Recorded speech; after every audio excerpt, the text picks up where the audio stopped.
प्रवर्तन निदेशालय यानी कि ईडी ने शिकोहापुर जमीन घोटाले मामले में रॉबर्ट वाड्रा को तलब किया है। उन्होंने दूसरी बार समन भेजा है।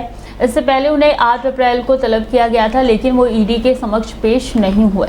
वाड्रा को आज ही ईडी के समक्ष पेश होने के लिए कहा गया और वो पहुंचे। ईडी को शक है कि वाड्रा ने मनी लॉन्ड्रिंग की है। रॉबर्ट वाड्रा की company Skylight hospitality private limited को गुरुग्राम में 3.53 एकड़ जमीन 7.50 करोड़ की कीमत पर कॉलोनी डेवलप करने के नाम पर ही दी गई थी। हरियाणा सरकार ने इस जमीन में से 2.70 एकड़ जमीन को कमर्शियल कॉलोनी के तौर पर डेवलप करने की इजाजत देते हुए रॉबर्ट वाड्रा की कंपनी को लाइसेंस दिया था, लेकिन कॉलोनी विकसित करने के बजाय रॉबर्ट वाड्रा की कंपनी ने इस जमीन को 2012 में 58 करोड़ रुपए के DLFA यूनिवर्सल लिमिटेड को बेच दिया। आरोप है कि हरियाणा सरकार से कम दाम पर मिली जमीन को DLFA यूनिवर्सल लिमिटेड को बेचकर रॉबर्ट वाड्रा की company Skylight hospitality private limited ने करोड़ों का मुनाफा कमाया था।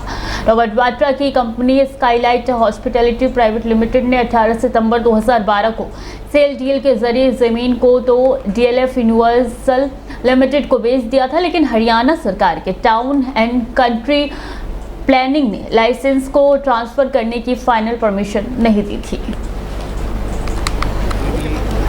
वक्ता सबूत नहीं है, फिर से आज आपको दूसरा समन या जब मैं लोगों के हित में बोलता हूँ, जब भी मैं माइनॉरिटीज के लिए बोलता हूँ, जब भी मैं जो सरकार चल रही है उनकी नाकामियों में बोलूंगा या बोलूंगा, मैं सोच भी रहा हूँ राजनीति में आने के लिए, तो ये लोग दुरुपयोग करेंगे, इस्तेमाल करेंगे। केस में कुछ है ही नहीं यार, 20 साल थोड़ी ना लगेंगे कुछ होने के लिए।